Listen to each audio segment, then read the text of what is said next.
أعوذ بالله من الشيطان الرجيم.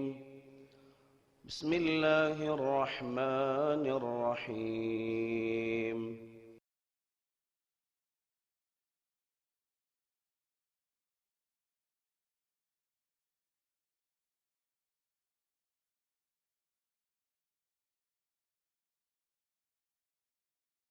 السلام عليكم ورحمة الله وبركاته.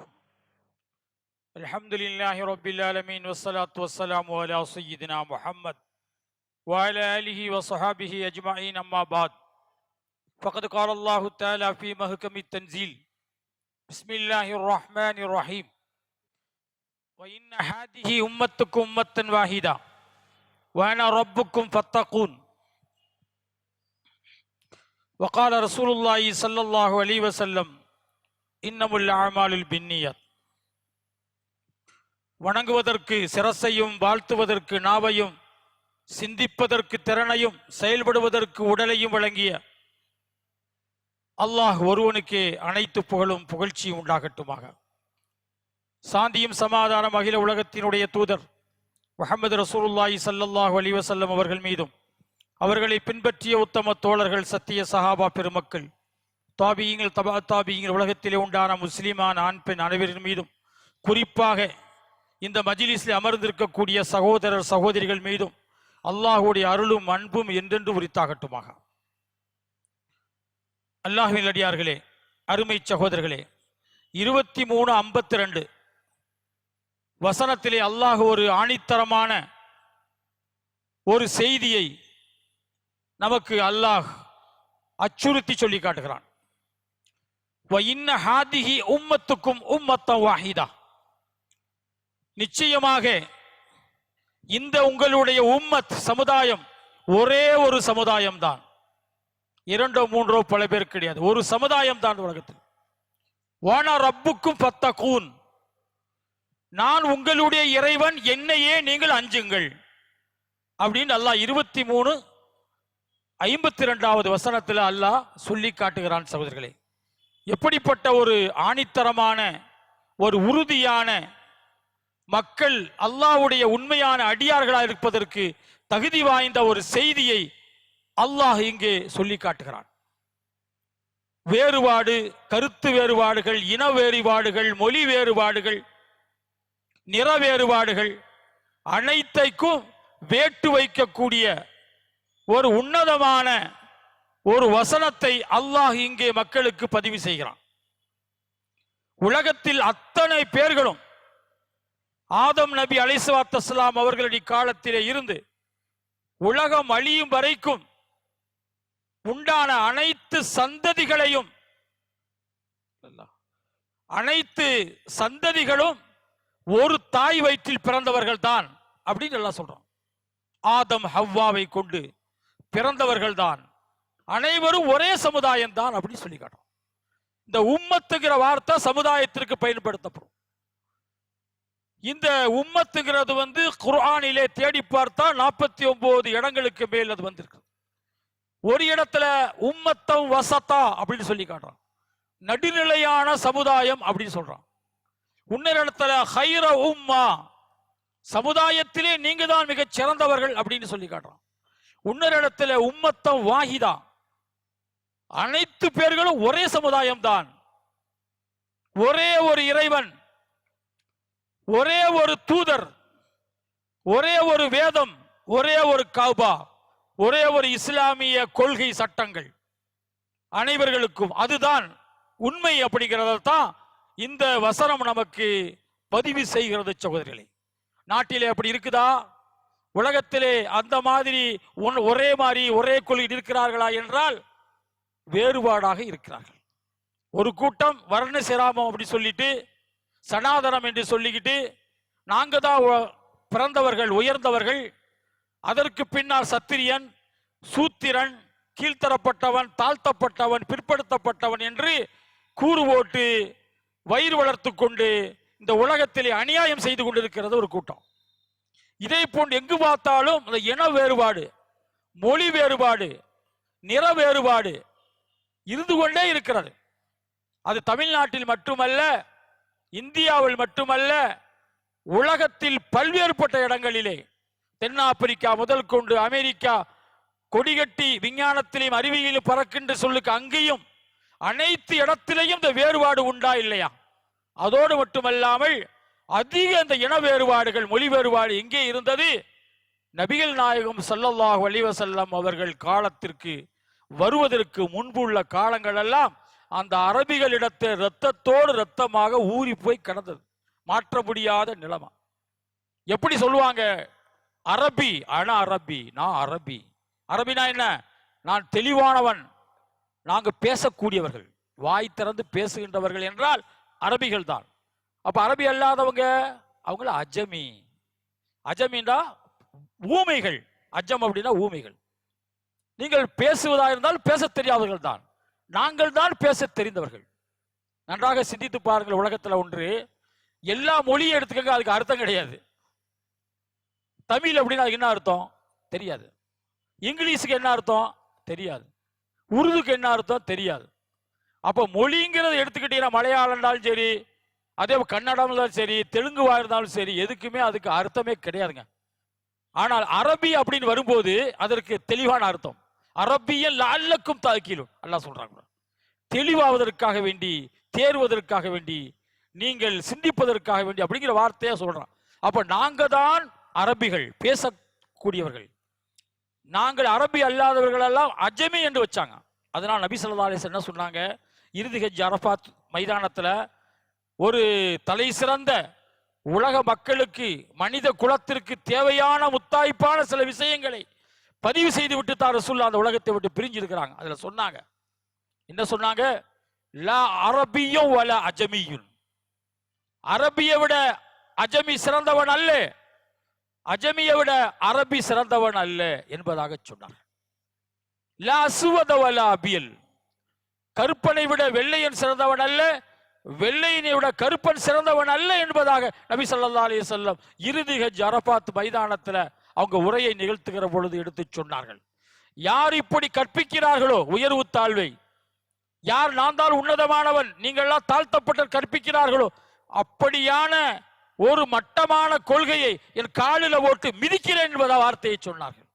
உலகத்தில் எந்த தலைவர் சொல்லியிருப்பார்? இன்னொரு செய்தி, உலகத்துல இஸ்லாம் அல்லாம எடுத்துக்கோங்க, இந்த இன வேறுபாடு, மொழி வேறுபாடு, நிற வேறுபாடு, பிரிவினையா இருக்கிறாங்களா ஒன்றுபடுத்த முடியுமா? ஏதாவது வஸ்துவை கொண்டு முடியாதுங்க. இஸ்லாம் அல்லாம முடியவே முடியாது. அப்படிங்கிறது தத்ரூபமான ஒரு விஷயம். அப்படி முடியணும்டா ஒரு விஷயம் செய்யணும். உயர்ந்த குலத்தை சார்ந்தவர்கள் இருக்கிறாங்கல்ல, இந்த பிராமின்ஸுக, ஐயர்கள், இதே போன்றுள்ள முக்கியமான இவர்கள் என்ன செய்யணும்? அவங்க கீழே இறங்கணும். நான் உயர்ந்தவன் அல்ல, தாழ்த்தப்பட்டவனை பார்த்து நீயும் நானும் ஒண்ணுதான்ப்பா, பிறப்புல எல்லாம் ஒண்ணுதான், உனக்கு ஒன்று எனக்கு ஒண்ணுங்கிற நீதியெல்லாம் கிடையாது அப்படின்னு ஒருத்த யாராவது உயர்ந்த குலம் கீழே இறங்கி போராடி இருக்கா? சுத்தமா இல்லைங்க. யாரெல்லாம் உயர்ந்த குலம், உயர்ந்த குலம் பற்றி பிடிச்சுக்கிட்டு இருக்கான், நாங்க தாண்டு எல்லா விதமான உரிமைகளை கண்ணிய பெற்றுக்கிட்டு இருக்கான், தாழ்த்தப்பட்டவன் கீழே கிடக்கிறான். அதுதான் உலகத்துல நியது ஒன்று.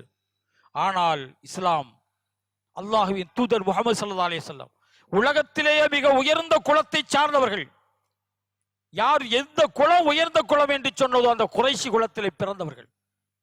அதோடு மட்டுமல்லாமல் ஆண்டாண்டு காலமாக காபத்துல்லாவை நிர்வகிக்கக்கூடிய, அதை பரிமாறிக்கக்கூடிய அந்த குடும்பத்தை சார்ந்தவர்கள் முஹம்மது ஸல்லல்லாஹு அலைஹி வஸல்லம், அப்துல் முத்தலிபுடைய பாரம்பரிய சார்ந்தவர்கள். அப்போ உயர்ந்தவர்கள் என்றால் அவர்கள் தான் உயர்ந்தவர்கள் சொல்லணும். அப்படி உயர்ந்தவர்களா இருந்து தாழ்த்தப்பட்டவர்களை, கீழுள்ளவர்களை அப்படி ஒதுக்கினார்களா? இல்லை. அவர்கள் தான் சொன்னார்கள், நானோ நீயோ உயர்ந்தவன அல்ல, உயர்ந்தவது தாழ்ந்தது எதை கொண்டு? தக்வா இல்லா பி தக்வா, இறையச்சத்தை கொண்டுதான் என்பதாக சொல்லி பிலால் ரலியல்லாஹு தஆலாவை அழைத்தார்கள். அதே போன்று ஹப்பாப் ரலியல்லாஹு தஆலாவை அழைத்தார்கள். அதே போன்று சுவைப் ரலியல்லாஹு அனைத்தையும் ஒன்று திரட்டினார்கள். திரட்டி சமுதாயம் என்றால் ஒன்றுதான், உங்க படைத்த ரப்பு ஒருவன் தான், உம்மத் ஒரே ஒரு உம்மத்து தான், அவனைத்தானே அஞ்சணும், அவனைத்தான் பயப்படணுங்கிற பிரச்சாரத்தை மேற்கொண்டார் அப்படிங்கிறோம். அப்ப இஸ்லாத்துல உயர்ந்த குலம் அப்படிங்கிறது ஒண்ணு கிடையாது, அப்படி யாராவது சொல்லிக்கிட்டு இருந்தாங்க அப்படின்னா அவங்க அறியாமையில வீழ்ந்து கிடக்கிறாங்க. அவர்கள் தான் யாரெல்லாம் சாதாரண ஜாதிகளா இருக்கிறாங்க, இஸ்லாத்துல கூட கொஞ்சம் கம்மியான அவங்களை ஆதரிக்கணும், அரவணைக்கணும், பொண்ணு கொடுக்கணும், கொடுக்கல் வாங்கல் செய்து கொள்ளணும், சலான் சொல்லணும். அதுதான் உண்மையான தக்குவா அப்படிங்கிறது நிலைநாட்டப்பட்ட ஒரு மார்க்கம் இந்த மார்க்கம். இஸ்லாம் அல்லாத வேற கொள்கையை கொண்டோ வேறு மாதிரியான செயல்பாடுகளை கொண்டோ பணிகளை கொண்டோ இந்த சமுதாயத்தை ஒன்றுபடுத்தவே முடியாதுங்கிறது திட்டவட்டமான செய்தி. உதாரணம் எடுத்துக்கிற போனா நிறவெறியை எதிர்த்து போராடியவர்கள் என்று பட்டியலை எடுத்து பார்க்கும் போது 1928 பிறந்தவர் மார்ட்டின் லூதர் கிங் என்று சொல்லக்கூடியவர். மிகச்சிறந்த அற்புதமான ஒரு கல்விமான், மிகச்சிறந்த அற்புதமான பேச்சாளர்கள், சிந்தனையாளர், புரட்சியாளர், அமெரிக்காவினுடைய அமைச்சரவையிலே இடம்பெற்றவர். அப்படியான எல்லா விதமான பதவியும் தகுதிக்குரியவர் தான் மார்ட்டின் லூதர் கிங் என்று சொல்லக்கூடியவர். என்னாச்சு? அவர் கருப்பணத்தை சார்ந்தவராக இருப்பதினால் அவர் எதிர்பார்க்கக்கூடிய சமநீதி அங்கே கிடைக்கவில்லை. நிறவெறி தாண்டவம் ஆடியது. அங்கே கிறிஸ்தவர்களுக்கு ஒரு சர்ச்சு, கருப்பர்களுக்கு ஒரு சர்ச்சு, வெள்ளையர்களுக்கு சர்ச்சு. வெள்ளையர்கள் வந்து கருப்பர்கள் உள்ளவர்களுடைய ஒரு வெள்ளையர்களுடைய சர்ச்சில் போய் வணங்க முடியாது. வந்தா பிரச்சனை, யாரு கேஸ் போட்டு விட்டுருவாங்க, பிரச்சனை ஆகும். இதெல்லாம் அந்த அநியாயத்தை சமுதாயத்திலே ஊறி போன அந்த அநியாயத்தை மார்ட்டின் லூதர் பார்க்கிறார். எவ்வளவு ஒரு அநியாயமான ஒன்று.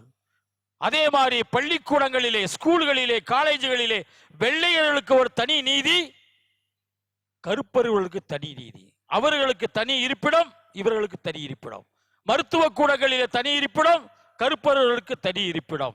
விமானத்திலே அதே போன்று, வாகனங்களில் அதே போன்று, எல்லா துறையிலையும் கருப்பு வெள்ளைங்கிற அந்த பாகுபாடு, அந்த நிற வேறுபாடுகள் ஆட்சி செய்து கொண்டிருக்கிறது. ஆனால் இவருக்கு எல்லா மரியாதையும் கிடைக்கிறது.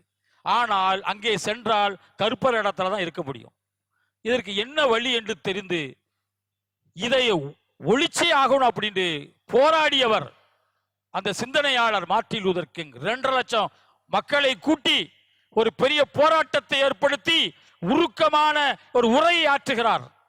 அதன் முன்னிட்டு அவருக்கு நோபல் பரிசு அவர்களுக்கு கொடுக்கப்பட்டது. அப்படிப்பட்டவர் வெள்ளையனை எதிர்த்து போராடுவது வெள்ளையனுக்கு பிடிக்கவில்லை. அவர் எதிர்த்து போராடி கொண்டே இருந்தார். ஒரு நாள் மார்ட்டின் லூதரை சுட்டு கொல்லப்பட்டார். 68 வந்து அவர் சுட்டு கொல்லப்படுகிறார். அவருடைய அந்த பாணியை அப்படியே பின்பற்றியவர் தான் மால்கம் எக்ஸ் என்று சொல்லக்கூடிய, அவரும் கருப்பு இனத்தை சார்ந்தவர். அவரும் மிகச்சிறந்த சிந்தனையாளர், புரட்சியாளர், மக்களுக்கு மத்திய நல்ல பெயர் எடுத்தவர். மார்ட்டின் லூதர் என்ன செய்தாரோ அதே போராட்டத்தை தொடர்படியாக செய்ய ஆரம்பித்தார். வெற்றி கொள்ள முடியல. கடைசியில் பார்த்தார், என்ன சொன்னாலும் நடக்காது, நம்ம என்ன செய்ய வேண்டும், பாயாகிற வேண்டியதுதான். பாயினா என்ன? சகோதரர். சகோதரத்துவம் எங்கே இருக்கிறது? இஸ்லாத்தில் தான் இருக்கிறது. இஸ்லாத்தை விட்டார் வழி இல்லை என்று சொல்லி இஸ்லாத்தை ஏற்றுக்கொண்டு சகோதரத்துவத்தை பேணி அதை தொடர்ந்து பிரச்சாரம் செய்தார். அவரும் சுட்டுக் கொல்லப்பட்டார். சகோதரர், இந்த வரலாறை எல்லாம் தெரியணும். இஸ்லாம் தான் சகோதரத்துவத்திற்கும் சமத்துவத்திற்கும் இந்த அறியாமையில் கிடக்கக்கூடிய தீண்டாமை ஒழிப்பதற்கும் காரணகர்த்தா இஸ்லாம் ஒன்றுதான் என்பதை தத்ரூபமாக ரீதியாக உலகத்திலே உணர்த்தப்பட்டது. முகமது அலி கிளை எடுத்துக்க, ஆரம்பத்தில் எப்படி இருந்தார்? அவர் சென்ற இடமெல்லாம் வெற்றிதான். பணம் கொட்டோடு கொட்டுகிறது, பதவிக்கு மேல் பதவி, ஒன்றும் குறையில்லை உலகத்தில்.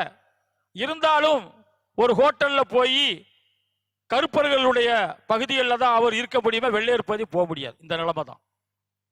பெரிய பிரச்சனை ஏற்பட்டுச்சு. பெரிய கொந்தளிப்பும் சண்டையும் சச்சரவும் நீடித்தது. கடைசியில் விடை இஸ்லாத்தில் தான் இருக்கிறது. லா இலாஹ இல்லல்லாஹ் முஹம்மது ரசூல் கலிமாவை சொல்லி இஸ்லாத்தை ஏற்று இஸ்லாமிய பிரச்சாரம் செய்ய ஆரம்பித்து விட்டார். இதே போன்று 1-2 மால்கம் எக்ஸோடு சேர்ந்து எலிஜா முகமது என்பவரும் அதே போன்றுதான். இதே போன்று மார்ட்டின் லூதருடைய காலத்தில் தான் மகாத்மா காந்தி இங்கே போராடிக்கிட்டு இருக்கிறார். இவர் அகிம்சை வழியில போராடி இவரை சந்திக்க வந்து அதே போல அவரும் போராடினார். இப்படி எண்ணற்ற விஷயம், அம்பேத்கர் போன்ற எத்தனை விஷயம் இருந்தாலும் சனாதனத்தையோ வர்ணாசிரமத்தையோ நிற வேறுபாடு இன வேறுபாடுகளை ஒழிப்பது என்றால் ஒரு மனிதன் சகோதரனாக ஆகணும், இஸ்லாமிய சகோதரனாக மாறணும். இல்லைண்டா இஸ்லாம் ஆகாட்டி அந்த பள்ளம் கிறிஸ்துவன், பறையன் கிறிஸ்துவ, வன்னிய கிறிஸ்துவ இப்படிப்பட்ட நிலையில தான் போயிட்டு இருக்குமே தவிர எப்பொழுது ஒரு மனிதன் இஸ்லாத்தில் நுழைந்து விட்டால் அங்க சகோதரன் கிடைத்து அதைத்தான் நல்லா சொல்ல. இன்ன ஹாதிகி உம்மத்துக்கும், நிச்சயமாக உங்களுடைய சமுதாயம் ஒரே ஒரு சமுதாயம், நான் தான் உங்கள் ரப்பு, என்னையே பயந்து கொள்ளுங்கள் அப்படிங்கிற வசனத்தை தான் இந்த கருத்துக்கள் தொடர்கிறது. நபி ஸல்லல்லாஹு அலைஹி வஸல்லம் அவர்கள் இதை அடிப்படையாக வைத்து நிறைய செய்திகள் நமக்கு சமுதாயத்துக்கு சொல்லி இருக்கிறாங்க. இந்த ஒற்றுமை எப்படி பாதுகாப்பது? தக்குவாவை கொண்டு, இறையச்சத்தை கொண்டு. இறையச்சங்கிறது மிக முக்கியம். நாளைக்கு மறுமையில வந்து நல்லவன் கெட்டவங்கிறது அடையாளப்படுத்தக்கூடிய பண்பு இறையச்சம். சொர்க்கவாதியா நரகவாதியா என்று உங்களை தேர்வு செய்வதற்கு காரணகர்த்தா உடைய பண்பு தக்குவா. 200 சொச்ச இடங்களில் அல்லாஹ் இறையச்சத்தை பற்றி சொல்கிறான். அப்படிப்பட்ட தக்குவா என்றால் என்ன? தக்குவா என்றால் என்ன? நபி ஸல்லல்லாஹு அலைஹி வஸல்லம் அவர்கள் தக்குவாவிற்கு ஒரு காரணத்தை சொன்னார்கள். நம்முடைய சகோதரத்துவ அடிப்படையில் இருக்கக்கூடியதான் தக்குவா. எப்படி சொன்னாங்க பாருங்க. லா தஹாசது, மனிதர்களை நீங்கள் ஒருவருக்கொருவர் போராமை கொள்ள வேண்டாம். நம்ம அதிகம் கூட நம்ம சொன்னோம், போராமை எதுல கொள்ளணும் எதுல கொள்ளக்கூடாது. ஒரு மனுஷனுடைய அந்தஸ்தை பார்த்து, மனுஷன் கட்டிட பில்டிங்குகள், அவனுடைய ஆடம்பரத்தை பார்த்தெல்லாம் நம்ம போராமை கொள்ளக்கூடாது. கல்வி விஷயத்துல தர்மம் கொடுக்கக்கூடிய தர்மசீலர்களை பார்த்து மட்டும்தான் போராமப்படலாம். மற்றதெல்லாம் போராமைங்கிறது பெரிய பாவம். ரசூல்லா சொன்னாங்க, இஸ்லாமிய சகோதரர்களுக்கு அல்லாஹ் சிலருக்கு அதிகமாக கொடுத்துருக்கலாம், சில கம்மியாக கொடுத்துருக்கலாம், சில கொடுக்காம இருக்கலாம். அது அவனுக்கு தெரிந்த விஷயம். யாருக்கு ஏன் கொடுக்குறாங்கிறது வந்து அவன் தெரிஞ்ச விஷயம், நம்ம முடிவு பண்ணக்கூடாது. அப்ப என்ன செய்யணும்? லா தஹாசது, ஒருவருக்கொருவர் போராமை கொள்ளாதீர்கள் சொன்னார். வலா தனாஜசு, நீங்கள் மார்க்கெட்ல போய் விலையை ஏற்றி விடாதீர்கள் அப்படின்னு சொன்னாங்க. எவ்வளவு அருமையான வார்த்தை. இருக்கப்பட்டவன் காசு உள்ளவன் மார்க்கெட்ல போய் எவ்வளவு கிடைத்தாலும் காசு என்கிட்ட இருக்கு அப்படிங்கிற ஒரு பெருமையில அதிக காசுகளை கொடுத்து ஏற்றி விடுவது. அப்ப என்ன ஆகும்? அடுத்த நம்ம சகோதரருக்கு பாதிக்கும். அது கூட நம்ம சிந்திக்கிறது கிடையாது. ஏழைகள் பாதிப்பார்கள், ஊரில் இருக்கக்கூடிய அன்றாடங்காட்சி முஸ்லீம்கள் பாதிப்பார்கள், வாங்க முடியாது. அப்ப இது சகோதரத்துவத்திற்கு மாற்றமான ஒரு செயல். இந்த செயலை செய்யக்கூடாது. நீங்கள் விலை ஏற்றி விடாதீர்கள் வணிக ஸ்தலத்திலே அப்படின்னு சொன்னாங்க. வலா தபாகலு, நீங்கள் ஒருவருக்கு ஒரு போட்டி போராமை கொள்ளாதீர்கள். நீங்க வந்து போட்டி போராம உங்களுக்கு மத்தியில் இருக்கக்கூடாது அப்படின்னாங்க. வலா எபிய பாலுக்கும் பாலா, உங்களில் சிலர்கள் வியாபார பொருளை பேசிக் கொண்டிருக்கும் பொழுது குறுக்க போய் நீங்க பேச வேண்டாம். ஒரு பெண் பார்ப்பதற்காண்டி ஒரு வீட்டுக்கு போறீங்க, இன்னொருத்தர் அதே இடத்துக்கு வரலாமா? தப்பு. ஒரு பொருளை பேசுகிறார், அதற்கு மாற்றமாக இவர் ஒருத்தர் குறுக்க வந்து விலை பேசுவது, இதெல்லாம் இறையச்சத்திற்கு மாற்றமான ஒன்று என்பதாக ரசூலுல்லாஹ் கண்டித்தார்கள்.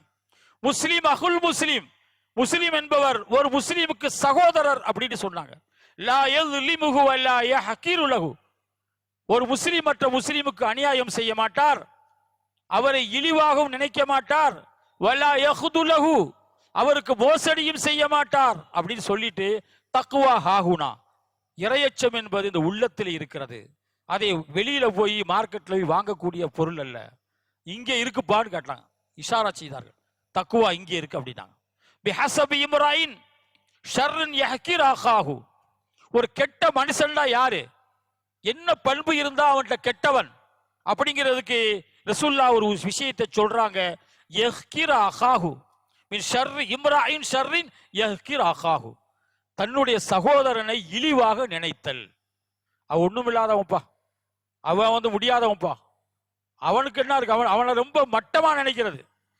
4 பேருக்கு மத்தியில் அவனை கண்ணியப்படுத்தி பேசுவதை விட்டுவிட்டு அவனை மட்டமாகவே பேசி இருக்கிறான் பாருங்க. எவன் இப்படி நினைக்கிறானோ அவன் அல்லாஹ்வுடைய பார்வையிலே மிக மிக கேவலமானவன் என்பதாக நபிகள் நாயகம் ஸல்லல்லாஹு அலைஹி சொன்னாங்க. குல்லு முஸ்லிமன் அலல் முஸ்லிமின் ஹராம், ஒரு முஸ்லீம் இன்னொரு முஸ்லீமுக்கு அவர்களுக்கு ஹராம். அவர்களுடைய ரத்தம், அவர்களுடைய பொருள், அவர்களுடைய மானம்.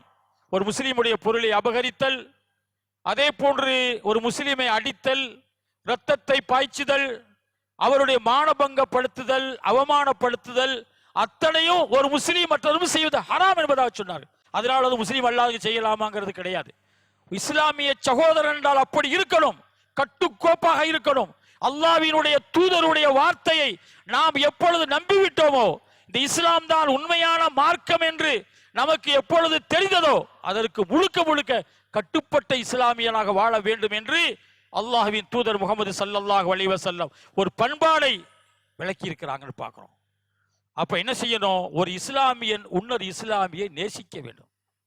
எப்படி அல்லாஹ்வை நேசிப்பது, தூதரை நேசிப்பது, இந்த மார்க்கத்தை நேசிப்பது எப்போது கட்டாய கடமையாக இருக்கிறதோ, அதே போன்று ஒரு மனிதன் இன்னொரு மனிதனை நேசிப்பது மிக கடமையாக இருந்து கொண்டிருக்கிறது என்பதை நாம் என்ன செய்ய வேண்டும்? நாம் நினைக்க வேண்டும் சகோதரர்களே. ஒரு மனுஷன் இன்னொரு மனுஷன் நேசித்தா அப்படின்னா நாளைக்கு என்ன கூலி கிடைக்கும் தெரியுங்களா? உண்மையான அன்பு வைக்கிறது, உண்மையான நண்பர்களை தேர்வு செய்வது, அவர்கள் மீது நாம் அக்கறைப்படுவது, இதெல்லாம் எவ்வளவு ஒரு சிறந்த செயல். அல்லாஹ் மறுமையை பற்றி எல்லாம் சொல்லி காட்டுகிறான் பாருங்கள். கால் அஸ்ஸவஜல் முத்தஹைனல் முத்தஹாபூன பிஜலால் அல் யௌம அலில்லஹும் ஃபி லில்லி யௌம அல்லா லில்ல இல்லா லில்லி. அல்லாஹ் சொல்லி காட்டு, ரசூல் ஸல்லல்லாஹு அலைஹி வஸல்லம் அல்லாஹ் சொல்வதாக நபி ஸல்லல்லாஹு அலைஹி சொல்லக்கூடிய விஷயம், அல்லாஹ் ஜல்லஷானஹு தஆலா கியாமத்துல வந்து ஒருவருக்கொருவர் நேசமாக பழகி அன்பை வெளிப்படுத்தி உதவி ஒத்தாசை செய்து ஒருவருக்கொருவர் அன்பாக இருந்து வளர்ந்தவர்கள் எங்கே என்று அல்லாஹ் கேட்கின்றான். எப்படி கேட்கிற? பிஜலாலி, என்னுடைய கண்ணியத்தின் மீது, என்னுடைய ஆட்சி அதிகாரத்தின் மீது சத்தியமாக ஒருவருக்கொருவர் நேசித்தவர் எங்கே அப்படின்னு அல்லாஹ் கேட்கிறான். அல் யௌம அலில்லஹும் ஃபில் இல்லி யௌம லா லில்ல இல்லா லில்லி. நாளைக்கு நிழலே இல்லாத இடத்திலே அர்ஷுடைய நிழல் மட்டும்தான் இருக்கும். சூரியனுடைய வெப்பத்தை தாங்க முடியாத அந்த பயங்கரமான கொடிய உஷ்ணமான காலம், அந்த காலத்திலே அர்ஷுடைய நிழலை இடம் கொடுப்பதற்காக வேண்டி அல்லாஹ் அழைக்கிறான். யார்? எனக்காக வேண்டி ஒருவருக்கு ஒரு ஒன்று சேர்ந்தவர்கள், அன்பை வெளிப்படுத்தியவர்கள் எங்கே என்று சொல்லி அல்லாஹ் அர்ஷுடைய நிலைக்கு அழைத்து செல்வதாக நபிகள் நாயகம் ஸல்லல்லாஹு அலைஹி வஸல்லம் அவர்கள் சொல்கிறார். அப்ப நேசங்கிறது சாதாரணப்பட்ட விஷயம் நினைக்கிறோம். ஒருவருக்கு ஒரு அன்பு வைக்கிறது, அவங்க அக்கறைப்படுறது, அவங்களுக்கு மத்தியில கொடுக்கல் வாங்கல் பழக்க வழக்கங்கள் அதிகமாக வைக்கிறதெல்லாம் நாளைக்கு மறுமையில அர்ஷுடைய நிலையிலே பெற்றுத்தரும். அதே போன்று முத்தஹாபூன ஃபில் ஜலாலி லஹும் மனாபிரு மின் நூர் யஅபிதுஹும் நுபுவத்து வஷ்ஷுஹதா. நாளைக்கு அல்லாஹ் ஜல்லஷானஹு தஆலா ஒருவருக்கு ஒரு உண்மையான நேசம் வைத்தவர்கள், அவர்களை அல்லாஹ் என்ன செய்யறான்? ஒரு மெம்பருக்கு மேல ஒரு பிரகாசிக்கக்கூடிய ஒரு மெம்பர்ல வைத்து அழகுபடுத்தி அவர்களை கண்ணியப்படுத்துகிறான். அதை பார்த்து நபிமார்களும் சுகதாக்களும் போராமைப்படுவார்கள் அப்படின்னு வருகிறது. இவ்வளவு பெரிய நன்மையை பெற்றவர்களா அப்படின்னு. அந்த அளவுக்கு உண்மையான முறையில் நேசம் வைத்தவர்களுடைய கூலி இருக்கிறது என்பதாக நபி ஸல்லல்லாஹு அலைஹி வஸல்லம் சொன்னார். இன்னொரு ஹதீஸ் வருது, வஜபத்து முஹப்பத்தில் முத்தஹப்பின் ஃபிய, என் விஷயத்தில் யார் பிரியம் வைக்கிறார்களோ அப்படிப்பட்ட ஒன்று சேரக்கூடியவர்களும் ஒருவர் சந்திப்பவர்களுக்கும் வஜபத், சொர்க்கம் கடமையாகிவிட்டது என்பதாக அல்லாஹ் ஜல்லஷானஹு தஆலா சொல்வதாக ரசூலுல்லாஹ் சொல்லி காட்டுறாங்க. அப்போ நம்ம நேசம் வைக்கிறது கூட, ஒரு மனிதர்களிடத்தில் ஃப்ரெண்ட்ஷிப் தேர்வு செய்வது கூட, அதுவும் மறுமையிலே நற்கூலியை பெற்றுத்தரக்கூடிய ஒன்று என்ற அடிப்படையில் தான் பழக வேண்டும். அதே நேரத்தில் தீய நட்பு இருக்கு பாருங்க, தீய நட்பு கேடாய் முடியும். அப்படிப்பட்ட நட்பு நமக்கு தேவையில்லை. அது எப்படிப்பட்ட ஒரு விரோதத்தை கொண்டு வரும் தெரியுமா? நாளைக்கு ஒரு நரகம் இருக்கிறது, எல்லோருக்கும் தெரிஞ்ச விஷயம் தான். தெரிஞ்ச விஷயத்தான் மீண்டும் நம்ம இந்த ரமதான் மாசத்துல நம்ம திரும்ப திரும்ப திரும்ப நம்ம ரிப்பீட் பண்றோம். எப்படி சொல்கிறான்? மா சலக்கக்கும் பி சக்கர், சக்கருங்கிற கொடிய நரகத்திற்கு உங்களை கிடத்த செய்தது வந்தது என்ன காரணம்னு கேட்கிறாங்க. நரகத்திலே கொடிய நரகம் சக்கர். அந்த நரகத்துல வெந்து கறிக்கட்டையாக போய் ரொம்ப மோசமான வேதனையில் ஆள்பட்டு கொண்டிருப்பதற்கு காரணம் என்ன என்று சொல்லுகிற பொழுது அந்த மக்கள் சொல்லுகிறார்கள், லம் நக்கு மினல் முஸல்லீன், நாங்கள் தொழுகக்கூடியவர்களாக இருக்கவில்லை. தொழுகை நேரத்தில் ஆங்காங்கும் நாம் தெரிந்து கொண்டிருந்தோம்.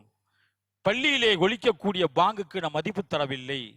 ஜமாத்திற்கு ஒரு முக்கியத்துவம் தரவில்லை. நாங்கள் தொழுகை இல்லாதவர்களாகவே வாழ்ந்து கொண்டிருக்கிறோம். அதனால் தான் இந்த சக்கருங்கிற கொடிய நரகத்திற்கு கிடக்கிறோம் அப்படின்னு அந்த தீய ஃப்ரெண்ட்ஷிப் இருக்காங்க பாருங்க, அவங்க சொல்லக்கூடிய வார்த்தை. இன்னும் சொல்லுவார், வலம் நகுன்னு துஐமுல் மிஸ்கீன், நான் உணவு கொடுக்க மாட்டோம். மிஸ்கீன்களா இருக்கக்கூடிய ஏழைகளா இருக்கக்கூடியவர்கள், தேவையுடையவர்களுக்கு எந்த உணவு நாங்கள் கொடுத்தது கிடையாது. அதனால் இங்கே வந்து நாம் மாட்டிக்கொண்டோம் அப்படின்னு சொல்றாங்க. வகுன்னா நகுலு வல் ஹாயிலின், பாவிகளுடனே நாங்க சேர்ந்து இருந்தோம்.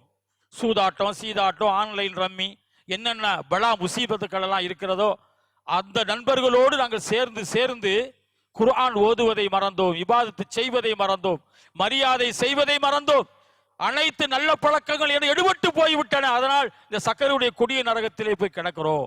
வகுன்னா நுகذிபு பியௌமித்தீன், மறுமைன்னு ஒன்று எனக்கு சொல்லப்பட்டுச்சு, ஆகிரத்தில் ஒன்று சொல்லப்பட்டுச்சு, ஆனால் அதை நாங்கள் பொய்ப்படுத்தினோம். அப்படி ஒரு நாள் இருந்தா இருந்துட்டு போகுது, அதை சந்திச்சுக்கிறோம் அப்படின்னு துணிஞ்சு நாங்க பேசுறோம். ஹத்தா தானல் யக்கீன், கியாமத்து வருவரைக்கும் எங்களுடைய பழக்க வழக்கம், எங்கள் மௌத்து வருவரைக்கும் இப்படித்தான் இருந்தது. அதனால் சக்கருங்கிற கொடிய நரகத்துக்கு வந்து கிடக்கிறோம் அப்படின்னு சொல்லுவாங்க. நவுதுபில் அல்லாஹ் காப்பாற்றணும். இந்த உலகத்துல நண்பர்களை தேர்வு செய்யக்கூடிய முறைகளை இஸ்லாம் அழகான முறையில நமக்கு சொல்லி காட்டுகிறது. நல்ல நண்பர்களை நாம் தேர்வு செய்ய வேண்டும். அவர்களை பார்த்தால் மறுமையின் நினைவு வர வேண்டும். அல்லாஹ்வுடைய வேதத்தை படிக்க வேண்டுங்கிற அந்த உன்னதமான அறிவை பெறுவதற்குரிய ஒரு எண்ணம் வர வேண்டும். அப்படியான நல்ல நண்பர்களை நாம் தேர்வு செய்ய வேண்டும். அந்த மாக உள்ள அல்ஹம்துலில்லாஹ் அந்த காயல்பட்டினுடைய ஜமாத், எத்தனையோ ஜமாத்துகள் நம்ம பார்த்துட்டு வர்றோம். ஆனா இங்க உள்ள ஒவ்வொரு நல்ல பழக்க விஷயங்கள்ல போன வருஷத்திலிருந்து நான் பல இடங்களில் இதனுடைய சிறப்புகளை சொல்லாம இருந்தது கிடையாது. ஏன்னா நல்ல விஷயங்கள் எங்க வேண்டாலும் சொல்லலாம். ஒரு முன்மாதிரியாக நீங்கள் திகழ்கிறீர்கள் என்றால் அதை நான் பிறருக்கு சொல்லுவது தப்பே கிடையாது. அப்படிங்கிற அடிப்படையில அல்லாஹ் உங்கள் மேலும் நல்ல நண்பர்களையும் சமுதாயத்தில் உருவாக்கணும். அந்த அடிப்படையில் நம்மளும் வளரணும் அப்படிங்கிற தெரிஞ்சுக்கிறோம். தீய நண்புங்கிறது வந்து கேடாய் முடியும். அதுக்கு ஒரு சம்பவம், நபி ஸல்லல்லாஹு அலைஹி வஸல்லம் காலத்துல அல்லாஹ்வினுடைய தூதர் ஸல்லல்லாஹு அலைஹி வஸல்லம் அவர்களுக்கு எதிரிகள் எப்பொழுதுமே சூழ்ந்து இருந்துகிட்டே இருப்பாங்க. மக்காவாசிகள் அதுல வந்து மக்காவாசிலேயே வந்து சிறப்பானவர்களா இருப்பாங்க. சிறப்பான அவர்கள் சொல்லிக் கொடுக்கக்கூடிய சிறப்பு வாய்ந்தவர்கள், படம் படைத்தவர்கள், வம்சத்தால குலத்தால் கோத்திரத்தால உயர்ந்தவர்கள், அவர்களுக்கு மேல் யார் வந்து விடக்கூடாது நினைக்கக்கூடியவர்கள், உத்துபா, ஷைபா, அபு ஜஹல், உமையா, இப்படிப்பட்டவர்கள். இவர்களெல்லாம் என்ன செய்வார்கள், கூடி உட்கார்ந்துட்டாங்கடா நபி ஸல்லல்லாஹு அலைஹி வஸல்லம் அவர்களை பற்றி அவதூறாக அசிங்கமாக எதெல்லாம் பேசக்கூடாதோ எல்லாத்தையும் பேசி முடித்து விடுத்தான் எழுவார்கள். இன்னும் சொல்ல போனா நோவினை கொடுக்கிற முறையெல்லாம் நோவினை கொடுப்பார்கள். எல்லா நோவினையும் வாங்கியவர்கள், அதை தாங்கியவர்கள் நபி ஸல்லல்லாஹு அலைஹி வஸல்லம். ஆனா அந்த கூட்டத்துல ஒருத்தர் நல்ல மனிதர். அவர் யாரு? உக்குபத்து இப்னு முஈத் என்று சொல்லக்கூடிய ஒரு மனிதர். அவரும் எதிரிதான், அந்த கூட்டத்தில் உள்ளவர் தான். ஆனா அவர் முஹம்மது ஸல்லல்லாஹு அலைஹி வஸல்லம் பற்றி வாய் திறந்து எதையும் சொல்ல மாட்டார். இப்படியா நிலை நீடிக்கிறது. இவங்களுக்கெல்லாம் ஒரு சின்ன சந்தேகம், இவர் வந்து நம்மெல்லாம் அதை தான் சொல்றோம் முகமதை பத்தி, இஸ்லாத்தை பத்தி, ஆனா இவர் ஒன்றுமே சொல்லுவதில்லைன்னு ஒரு சந்தேகம் உள்ளத்துல ஓடிக்கிட்டே இருக்கு. ஆனா அவங்க கூட்டத்தை சார்ந்தவர். அவர் இந்த நண்பர்களை ரொம்ப ரொம்ப மதிக்கக்கூடியவர். அந்த நண்பரை விட்டு பிரியாதவர் அந்த உக்குபத்து இப்னு முஈத் என்று சொல்லக்கூடிய அந்த கொடிய மனிதன் தான். ஆனால் ஒரு தடவை வந்து சாம் தேசத்திற்கு சென்று விடுகிறார். ஆளை காணோம். இப்ப கூடி உட்கார்ந்து பேசுறாங்க. உக்குபத்து முகமது ஸல்லல்லாஹு அலைஹி வஸல்லம் பின்னால் போயிட்டாரு, இஸ்லாத்தை ஏற்று விட்டார், ஆளே தெரியல, எதுவும் சொல்லல வைக்கல அப்படின்னு ஆளாலும் பேசிக்கிறாங்க. இது அவர் காதுக்கு எட்டுது. நான் அப்படியெல்லாம் இல்லை, அப்படியெல்லாம் நாங்கள் சேரவில்லை என்று சொல்லுகிறார். இருந்தாலும் ஒரு தடவை வந்து அந்த குறைஷி வம்சத்துக்கு விருந்து போடும் போது முகமது ஸல்லல்லாஹு அலைஹி வஸல்லம் அழைப்பு கொடுக்கிறார். நீங்களும் விருந்துக்கு வரணும். அவர் ரசூலுல்லாஹ் அஸ்லிம் அப்படின்னாங்க. இஸ்லாத்தில் ஏற்றுக்கொண்டால் உன்னுடைய விருந்துக்கு வரேன்னு சொன்னாங்க. வேற ஒன்றும் சொல்லல. உடனே அவர் என்ன செய்யறார், அஸ்லம் தூ, நான் இஸ்லாத்தை ஏற்றுக்கிட்டேன் அப்படிங்கிறார். இஸ்லாத்தை ஏற்று களிமா சொல்லி வந்தார். வந்ததுக்கு பின்னால் நபி ஸல்லல்லாஹு அலைஹி வஸல்லம் விருந்திலே கலந்து கொண்டார்கள். அங்கு குறைஷி தலைவர்கள் எல்லாம் கூடியிருக்கிறாங்க. இந்த காட்சியை பார்க்கறாங்க.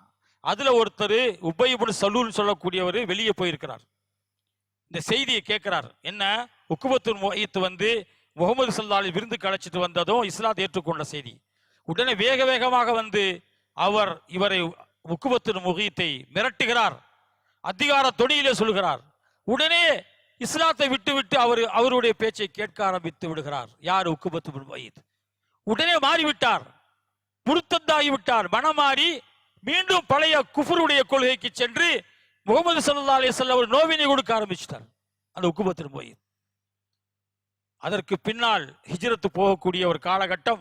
நபி ஸல்லல்லாஹு அலைஹி வஸல்லம் மக்காவை விட்டு மதீனாவுக்கு போனாங்க. போனதுக்கு பின்னால் சில காலங்களுக்கு பின்னால் பத்ர் யுத்தம் நடந்தது. பத்ர் யுத்தத்திலே யார் யாரையெல்லாம் இந்த இஸ்லாத்திற்கு துரோகம் செய்தவர்கள், அருமை சஹாபாக்களை கொன்று குவித்தவர்கள், நோவினை கொடுத்தவர்கள், இந்த மார்க்க வளர்ச்சிக்கு தடையாக இருந்தவர்கள், அதெல்லாம் கோடிட்டு அல்லாஹு ஜல்லஷானஹு தஆலா பழி வாங்கிய இடம்தான் பத்ர்ங்கிற ஒரு இடம். சஹாபாக்கள் வாளை கொண்டு போறவர்களுக்கு கழுத்துக்கள் துண்டாக கீழே விழுகும். மலக்குகளை கொண்டு அல்லாஹ் உதவி செய்தான். அதிலே 7-10 பேர் தலைவர்கள் தலையெல்லாம் உருண்டது. அதில் ஒரு தலை உக்குபத்து பின் வயீத், இப்படி தலை உருண்டது. அவன் இறந்து மாண்டு போனான். அல்லாஹ்வின் தூதருக்கு நோவினை கொடுத்தவன், இஸ்லாத்திற்கு வந்து மீண்டும் மதம் மாறியவன், அவனுக்கு அங்கு பத்ரிலே பழி வாங்கப்பட்டது. அத்தனை ஜனாசாக்களை கிணற்றில் போட்டு தெரிந்து கொண்டீர்களா என்று ரசூலுல்லாஹ் கேட்டாங்க. உங்க நிலைமை நீ ஆடுனீங்கல்ல, இப்ப பாத்துக்கிட்டீங்களா அப்படின்னு விஷயத்தை கூட கேட்டாங்கிறது பார்க்கிறோம். அந்த செய்தி அல்லாஹ் குர்ஆனிலே கூறுகிறான். ஒரு வசனத்திலே சொல்லி காட்டுகிறான். யௌம யகல்லு லாலிமு அலா யதைஹி, நாளைக்கு மறுமையிலே சில அநியாயக்காரர்கள் கரங்களை கடித்துக் கொண்டிருக்கக்கூடிய நாள் அப்படின்னு சொல்றான். நாளைக்கு ஒரு சில பேர் கையை கடித்துக் கொண்டு கவலைப்பட்டு கொண்டிருப்பார்கள், கடித்து கடித்து துப்புவார்கள். அப்படியான நாள். யா லைத்தனி இத்தஹத்து மா ரசூலி சபீலா, யா இறைவா, அல்லாஹ்வின் தூதரோடு அந்த வழியிலே நான் இருக்க வேண்டி இருந்ததே அப்படின்னு அவன் புலம்புவானாம். உக்பத்து பின் வயீத், யா வைலத்தனா லைத்தனி லம் அத்தஹிது ஃபுலானன் கலீலா, அல்லாஹ்வின் ரசூலை உண்மையான நண்பராக எடுத்துக்கொள்ள வேண்டி இருந்ததே என்று புலம்புவான். லக்கது அல்லல்லனி அன்னி திக்ரி பாதி ஜாஅனி, எனக்கு இஸ்லாமிய தெளிவான வேதம் வந்ததற்கு பின்பும் என்னை வழியெடுத்து விட்டார்கள் இவர்கள். வகான ஷைத்தானு வகான ஷைத்தானுல் இன்சானி ஹதூலா, நிச்சயமா ஷைத்தான் என்பவன் மனிதனுக்கு மிக மிக மோசமான வழிகட்டையே அவன் உருவாக்கக்கூடியவன் அப்படின்னு நொந்து கொள்வான் நாளைக்கு மறுமையிலே என்று அல்லாஹ் இப்படி திருமறை குர்ஆன் வசனத்தை இறக்கினான். பாருங்க அவன் நிலைமை என்ன நாளைக்கு. அதே வசனத்தின் மூலமாக அல்லாஹு ஜல்லஷானஹு தஆலா தெரியப்படுத்துவான். ஃபுர்கான்ங்கிற சூறாவுல 29-27 அல்லாஹ் இவனை பற்றித்தான் அல்லாஹ் சொல்லி காட்டுகிறான். அடுத்து சொல்லுகிறான் பாருங்கள், உங்களுடைய ஃப்ரெண்ட்ஷிப், உங்களுடைய நேசம், பாசம், பிரியம் அனைத்துமே யாரிடத்தில் வைத்துக் கொள்ள வேண்டும். வஸ்பிர் நஃப்ஸக மஅல்லதீன யதுஊன ரப்பஹும் பில் அதாவத்தி வல் லஷி, காலையிலும் மாலையிலும் யார் இறைவனை அல்லாஹ் அல்லாஹ் என்று அழைக்கிறார்களோ அப்படிப்பட்டவர்களோடு நீ இணைத்துக்கொள், சகித்துக்கொள், பொறுமையா இருந்து கொள், அவர்களை அணைத்துக்கொள், அரவணைத்துக்கொள் என்பதாக அல்லாஹ் குர்ஆனிலே கூறுகிறான். வலா யுரீது யுரீதுன வலா தௌது ஐனாக அன்ஹும் துரீது ஜீனத்தல் ஹயாத்தத் துன்யா, உலக அலங்காரங்களை விரும்பி அவர்களுக்கு பின்னால் உன்னுடைய 2 கண்களும் சாய்ந்து விட வேண்டாம். வலா துத்தியுமன் நஃபல்னா கல்புவன் திக்ரினா, நம்முடைய நினைவை விட்டும் புறக்கணிக்கக்கூடிய உள்ளங்களாக நீ உன்னுடைய உள்ளத்தை வழிபட்டு விடாதே. வகான அம்ருஹு ஃபுர்தா வத்தப ஹவாஹு வம்ருஹு ஃபுர்தா, தன் மனோ இச்சையை பின்பற்றி தன்னை வரம்பு மீறக்கூடிய நிலையில் ஆகிவிட்டார்களே, அப்படிப்பட்ட வழியை பின்பற்றி விடாதே. அதிக காலையிலையும் மாலையிலையும் யார் இறைவனை வணங்கி துதிக்கிறார்களோ அவர்களோடு நீங்கள் இணைத்துக்கொள் அப்படின்னு சொல்கிறான். இந்த உக்குபத்தின் முயத்தினுடைய ஆயத்தை அடுத்து இந்த வசனத்தை சொல்லி காட்டுகிறான். சகோதரிகளே, ஆக நம்முடைய வாழ்க்கை குறுகிய வாழ்க்கை.